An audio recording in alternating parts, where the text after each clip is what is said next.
Supreme court of Pakistan का, उस पर आपसे अपडेट्स हम लेते रहेंगे। चूँकि इस वक्त इंतज़ार है हर किसी को कोर्ट रूम नंबर 1 के अंदर भी कि क्या फ़ैसला आता है। जजेस जो हैं वो अभी पहुँचे नहीं अपने रिसर्च रूम के अंदर भी, वहाँ से जावेद उमर बता रहे हैं कि 2 मिनट मजीद में लगते हैं वहाँ से कोर्ट रूम नंबर 1 के अंदर आने में। तो हम लग रहा है वहाँ से कुछ तफसीली कुछ चीज़ें लिखी जा रही हैं, कोई इतना शॉर्ट ऑर्डर, इतना शॉर्ट भी नहीं होगा जितना शॉर्ट हम समझ रहे हैं शायद। ये भी तो शॉर्ट ऑर्डर, कंट्रोवर्सी काफ़ी ज़्यादा है मेरे ख्याल से, शायद थोड़ा सा वो एड्रेस करने की कोशिश करें उसको कि फौरी नीजक रिएक्शन इतना स्ट्रॉन्ग ना आए अदालत के ऊपर। देखिए अदालत में तो अभी जो रिएक्शन अभी आना है, जो पहला फायर हो रहा था वो तो हो गया। और मैं बार बार एक ही बात करता हूँ। देखिए मैं दोपहर को भी यही बात कर रहा था कि अनफॉर्चुनेटली पाकिस्तान में आप कोई भी बात करें ना तो आपको किसी कैंप पे डाल दिया जाता है। अगर आप जजेस को किसी बात पे क्रिटिसाइज करेंगे सारे आपको कहेंगे आप नूनी हैं, अगर आप दूसरे की करेंगे सारे कहेंगे आप यूथिया हैं। तो आपको समझ नहीं आती कि मैं हूँ कौन, मैं क्या करूँ। But having said that, I think जहाँ हमने सबसे पहले क्रिटिसाइज किया था, और मैं तो थोड़ा क्लियरली बोला हूँ कि मैं बिल्कुल इसके खिलाफ था कि जो इन्होंने कल 5:20 पे प्रेस कॉन्फ्रेंस की थी, जब इंटीरियर मिनिस्टर और वज़ीर कानून ने खड़े होकर बात की, बिल्कुल गलत बात थी। आपने बड़ा गलत मैसेज दिया, लेकिन बहरहाल कर दिया। तो रियासतें टिट फॉर टैट के असूल पे नहीं चलती कि जज भी जो से हैं वो खड़े हो जाएं, जी आपने ये बात की थी। अगर ऐसी बात है तो फिर जिन लोगों ने बाकियों ने बात की है फिर आप उनको भी रगड़ें। अगर आप बिल्कुल पैमाना बराबर होना चाहिए सबके लिए, तो फिर करें कंटेम्प्ट में सबको रगड़ें। जो कल जो हीरो बन रहा था वो आप करते नहीं हैं। अब एक बात ठीक थी जो जुबैर साहब ने बात की, उन्होंने ये नहीं कहा कि 3 जज निकाल दें, उन्होंने ये नहीं कहा कि 3 जज ना बैठे, उन्होंने कहा कि जी आप कलेक्टिव विजडम करें, आप सारा बेंच बिठा दें। और मुझे उस पर कोई नुक्स नज़र नहीं आता। और ये जो किसी इनका कहना कि सीरियस मसला नहीं है, यार इससे सीरियस मसला क्या कॉन्स्टिट्यूशनल मसला होगा पूरे मुल्क की नजरें लगे, सारा सिस्टम आपका तलपट हो जाएगा। गिरती है उससे कल फेडरल की गवर्नमेंट गिर सकती है, उसके बाद एक पूरे मुल्क में जनरल इलेक्शंस की बात होती है। और इन्होंने क्या बैठ के इंडिया पाकिस्तान की कोई जंग सेटल करवानी सुप्रीम कोर्ट ने? मसला कश्मीर तो इनके पास नहीं आएगा, इससे बड़ा मसला मेरा नहीं ख्याल इनके पास आएगा। सही कह रहे हैं। या किसी प्राइम मिनिस्टर की सजाए मौत आएगा आर्टिकल 6 का, और या ये आएगा। इस मसले के ऊपर आप कह देते हैं, आज जज साहब ने कह दिया कि 63 ये मसला क्लैरिफाई हो चुका है, सारी बहस उसकी इस बात का क्लियर नहीं है। आपने तो 4 महीने हो गए उसका डिटेल फैसला नहीं लिखा, और उस शॉर्ट ऑर्डर की बेसिस पे सब्सिक्वेंटली अब और 2 गवर्नमेंट्स गिर गई। परवेज लाई साहब की गवर्नमेंट गिर गई, कह लें इनकी बन गई, फिर वो गिर गई, फिर वो अब दोबारा गिर रही है। तो अगर अदालत के पास इतना बड़ा इंपॉर्टेंट फैसले का डिटेल्ड जजमेंट लिखने की नहीं है, एक जज रिटायर हो गए मियाँ खेल साहब, उन्होंने कहा कि मैं इंतज़ार कर रहा हूँ, आप मेरी आखिरी दिन है रिटायरमेंट का, मैं इसलिए अपना डिटेल नोट दे के जा रहा हूँ। आपका एक ब्रदर जज अपना नोट दे के चला जाता है, वो भी इंतज़ार कर रहा है। तो भैया फिर कर क्या रहे हैं?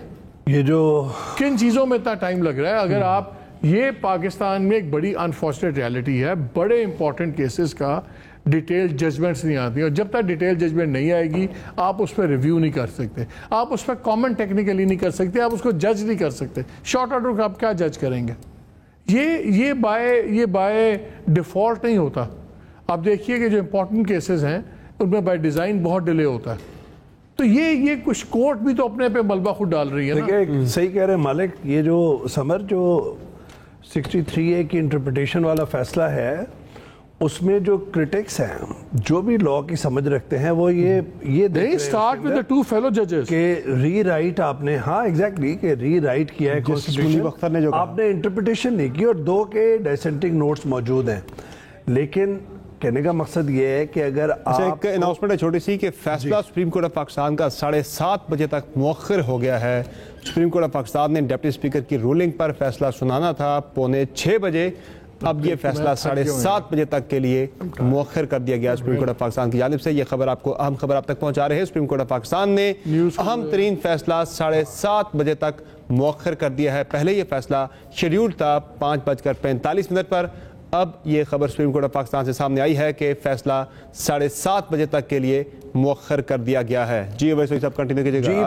अनवर मंसूर साहब ने ज्वाइन किया है, जरा किसने? अनवर मंसूर साहब ने ज्वाइन किया है, साबिक अटॉर्नी जनरल और सीनियर लॉयर हैं। अनवर मंसूर साहब बताइएगा कि क्या एक्सपेक्ट कर रहे हैं आज सुप्रीम कोर्ट ऑफ पाकिस्तान से, किस तरह के फैसले की आप एक्सपेक्ट कर रहे हैं आज? जी, अनवर मंसूर साहब से रब्ता हमारा मुनक़ता हो गया है और उनसे दोबारा कुछ देर में रब्ता दोबारा से बहाल करेंगे। जी, जो बोन ऑफ कंटेंशन है, जिस पे हुकूमत गई है, जिस पे MPS डीसीट हुए हैं, जिस पे इलेक्शंस हुए हैं, ये उस फैसले पर मुनहसर है जिसकी हम बात कर रहे हैं। और बोन ऑफ कंटेंशन 63A की इंटरप्रिटेशन है। मैं ये समझ रहा हूँ कि उसके अंदर अगर आप तफसीली फैसला नहीं देंगे और अगर आप पर ये क्रिटिसिज्म है उस फैसले पर बिल्कुल कि आपने रीराइट किया है कॉन्स्टिट्यूशन, तो PDM ने वो लेकुना जो है उसको एक्सप्लॉइट किया है। और ये सिर्फ अब एक आईनी बहरान नहीं, ये तो सियासी बहरान और मुल्की बहरान में हो जाएगा।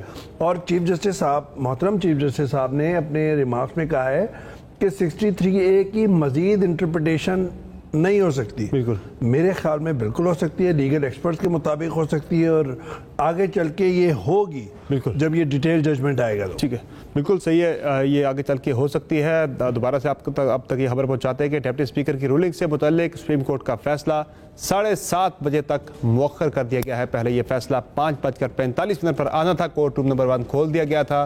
तमाम जो तहरीक इंसाफ के लॉयर्स हैं, उनकी क़यादत है, वो वहाँ पर पहुँच चुकी थी। मोनी सलाही भी अपने 9 MPs के साथ वहाँ पर पहुँच चुके थे।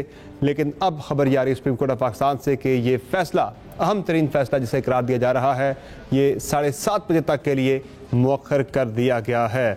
और ज़ाहिर है मुल्क की सारी जो इस वक्त सियासत है, सिर्फ ये कानूनी एक मामला नहीं है, ये बहुत बड़ा इस पर सियासी रुख भी इख्तियार कर चुका है। आने वाले दिनों में मुल्क की सियासी मंजरनामा जो है वो सारे का सारा बेस करेगा इस फैसले के ऊपर। फौरी तौर पर रिएक्शन जो है वो तैयार कर लिए गए हैं। पाकिस्तान तहरीक इंसाफ ने फौरी तौर पर मीटिंग इस फैसले के फ़ौरन बाद बनी गाला में तलब कर ली है, जबकि हुक्मरान इत्तेहाद की जानिब से वज़ीर-ए-आज़म हाउस में एक इजलास बुला लिया गया है इस फैसले के फ़ौरन बाद। और दोनों तरफ से बड़े strong reaction, obviously Pakistan Tehreek Insaf का रिएक्शन भी आना है और दूसरी पार्टी का भी आना, लेकिन जो एग्रीड पार्टी होगी वो ज़्यादा स्ट्रॉन्ग रिएक्शन इस फैसले के ऊपर अपना देगी। और ये फैसला अब 7:30 बजे सुप्रीम कोर्ट ऑफ पाकिस्तान की तरफ से अनाउंस किया जाएगा। इब्तदाई तौर पर यह एक्सपेक्टेशन है कि short order supreme court of Pakistan की तरफ से सामने आएगा, बाद में इसका तफसीली फैसला सामने आएगा। यहाँ ट्रांसमिशन में वक्त एक ब्रेक का, ब्रेक से वापस आएंगे, आपसे डिस्कशन जारी रहेगी, हमारे साथ रहेगा।